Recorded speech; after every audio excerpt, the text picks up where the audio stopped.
Hey, all right, good week. We're not done yet, obviously, and they've had a very good week of preparation. They've had a very good training camp, and they've had a very good spring. And I've teased them and teased the coaches too. It's done practicing now. Now it's for real. So let's get ready to roll. And the guys are excited about playing. Questions? What stands out to you about the Buffalo offense?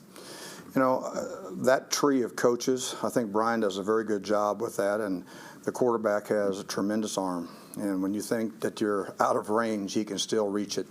So you're not done until the ball's on the ground. You're not done until the ball's in our hands, not their hands. So if you think you've got a guy covered just because it's down the field, he has the ability to throw it a long ways down the field.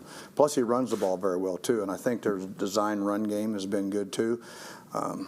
Typically, quarterbacks struggle somewhat in our league if they're asked to run too much, but he's a big man, and so I think that they've done a very good job on adapting offensively to the personnel they have, and that's what we've done defensively my whole career. I'm going to adapt to what the Jets have here. I'm not going to do the same things we did at Cleveland or L.A. or St. Louis or New Orleans or wherever. We have to do what's best here, and they've done a good job with that. And Brian has come up in that type of an atmosphere with Bill and everybody at New England and what they've done that way. Ideally, the personality of your defense on Sunday, what do you want it to be? Well, these guys love to play, and we like being aggressive. We're attacking, and the best teams in the league, as far as the stats you always take a look at is don't let points score and take the ball away. That's what you have to do. And our guys here enjoy the aggressive style, and not only schematically, okay, that's just one thing, but the technique within the schemes on how we're not a reactionary defense. We're an attacking, whether it be just one-on-one or 11-on-1 or whatever. So those are the things we want our guys to do. We want them to play hard and fast and keep on playing, and we say faster, tougher, harder for longer than everybody we play against, and that's what we want them to do, and they've done a great job of adapting to that here. Where are they at with their conditioning? You're a big conditioning guy. Yeah. And it's hard to tell in week one. It is, and it's always somewhat of a shock. But here's the one thing is I've started on that from the day one meeting. And I was very impressed on day one coming back to training camp because I told them I was going to shock them, and did. This would be a good one, too, if you want to ask. Ask about the 5 new guys that came here from other teams. And all of a sudden, you guys watched the up-downs the other day? Yeah. Our guys are laughing because they've been doing it. And they've been, our strength and conditioning staff have been doing so many extra things with them. There's no days off in the National Football League. You got to continue to work on your bodies, work on your mind, okay, work on your eyes, all that stuff. And their conditioning levels has been good, but it's still a shock getting into a real 60-plus, 50-plus, 70-plus play game. And that's why we try to rotate as many guys in as we can. What has Harvey Lange shown you? Done very well. He's very versatile, can play multiple positions. He's one of those guys I think can play 3 positions, and he has for us. And got a chance to see him up first, got a chance to coach him in the Senior Bowl, so I knew about him before I ever got here on how sharp he was. And he played 3 different positions for us in the Senior Bowl with just 3 days of practice. So tough as all get out, smart, and will play with tremendous effort. And that's what you want from a coaching point. That's what you want. The perception, at least from the outside, is that the weak spot on your defense potentially is that corner. How confident are you in what? Yeah, I think our guys are doing a good job here, and I think the coaches have done very well with them. This staff has all been with me on multiple places before, played for me. Both 2 of the 3 secondary coaches played for me, and they're doing a good job. And we'll continue to adapt to what we have, and the guys they brought in, and the guys that are here are playing solid. We got to keep them healthy. They're playing solid.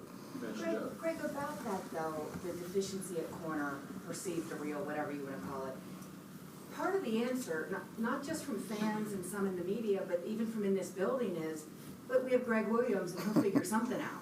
What do you say to that? The big part of it is this, is that we adapt to everybody. It's not just me. We adapt to everybody. These young men that are coaching them, these young men are playing, and we've got to do everything we can to help each other. And they're not out there by themselves. They're out there with 10 other players. They're out there with 20 other guys, 8 other coaches on the sideline. We're all in it together, so we've got to help each other together. You mentioned Josh Allen's mobility. What kind of challenges does his ability run. It always is. All those type of things are, and he's not the first mobile quarterback I've had a chance to coach against. And there's been, in every division I've been in for my whole life, there's been that type of stuff, and from a package type things on what we do against it, how we teach our rush plan, what we do with our rush plan, and we've got to do a good job with that. A lot of times, some of the times when you see a quarterback scrambles because it's pretty good coverage, and all of a sudden he had nowhere else and didn't want to get rid of the ball. Hopefully there's some of those type things, and then we've got the plan ready from a technique and from a scheme of where we can contain that pocket presence. Do you have anybody ready to emerge as an elite pass rusher? I think there's a lot of people here that people are going to be shocked about by the time the season's over. There's a lot better people here than everybody keeps credit. You haven't heard me say one thing about needs in that area. You haven't heard me say one thing. I'm not worried about that area. What do you need? Where's Quinnen in terms of his ability to? Quinnen? Yeah, and he's done very well. He's going to play a lot, and all of them. And right now, the flexibility we have up front with multiple positions and multiple guys, however many guys Adam allows us to dress. Is it 10, 9, 8, 7? I've been on some staffs where an offensive head coach won't let me dress 6 defensive linemen or 5 defensive linemen. Holy cow! We're going to have enough out there where they're rotating through the positions, and he's going to play a lot, and he can do that. He's not slowed down anything intellectually. He's a sharp young man, and I don't worry about him at all. And his conditioning level is excellent.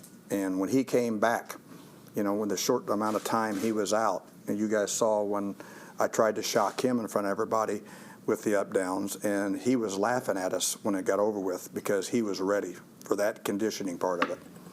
How much do you enjoy playing the chess game against opposing offensive? That's the competition factor for all of us, And I tease all the time about, might have a beer or two once in a while. Never had a tobacco product in my mouth. Never, no drugs, no nothing. But I'm a competitionaholic. Not only me, every one of these cats. These guys love to compete. And the thing that's been fun about these guys is that, somewhat shocked them when we first came in here as a staff is, you want to argue? I bet I can beat you. I mean, that's how we are. We compete on every second of the day. And I think you see those guys fighting back now out there. They're popping off, and, they want to get something started in a very fun camaraderie type of way, a fellowship type of way. That's what keeps me going, I love being inside the white lines at practice every day and on game days especially. Some of this other stuff, especially with you guys, no, I'm just kidding. No, but some of this other stuff I have to do, you got to suffer through that to get a chance to compete on Sundays, Monday nights, Thursday nights. Along those lines of you talking to players, what's Jamal been like? Excellent. He's been very good about that. And like I told you guys before, I shocked him right off the bat with, I didn't even give him a chance to say hello to me. And I just told him, I coach a lot better guys than you. And I won that argument. But he's good. He's an excellent leader. He's very intense and smart competitively. Does a lot of things behind the scenes nobody else knows about. And that's what a great leader is. A great leader is example first, voice second. You guys hear this, but you don't understand about all the other examples. And, today, he was, first thing out of his mouth today was bragging that he got in the office before me. And that pissed me off. But he did. And that's the fun part of it, as we all compete on those kinds of things. And he was here doing all this extra stuff before anybody else got in this morning. And when the players inside the white lines take ownership, I'm talking about tremendous ownership. Backtrack a little bit. When I first moved over from the offensive side of being an offensive coordinator and a special teams coordinator, now I get a chance to coach defense. I'm wondering why the offense thinks they have the last say. That's how I was raised, as a quarterback and an offensive coordinator. Buddy Ryan came into my life and told me, maybe the defense can have the last say. And how did we go about teaching these young men to have those last says and have those checks? I've got to teach them the correct checks that they have ownership in to play the best thing on that play.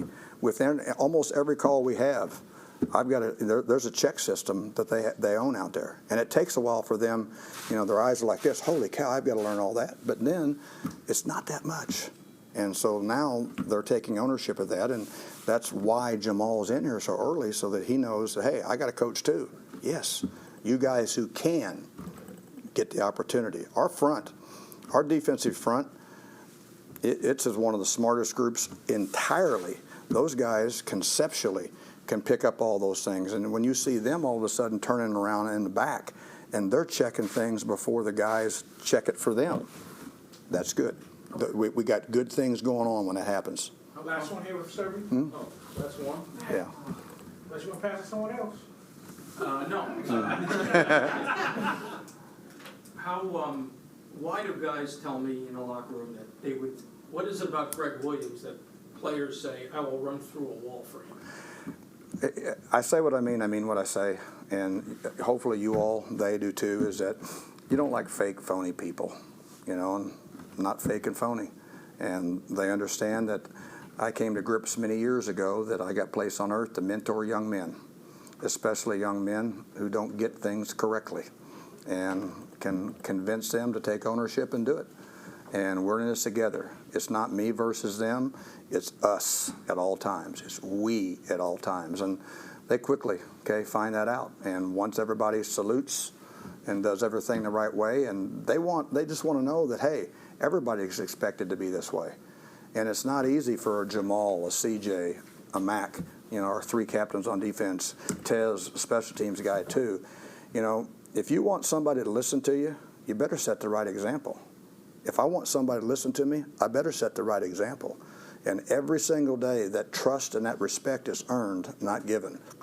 I have to earn it. They have to earn it. And then it's back and forth after that. It's fun. I don't have to fake anything about what we do. And that's the fun part of this profession for me.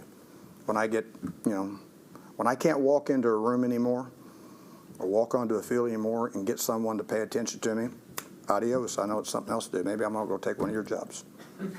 Nah, I don't think so.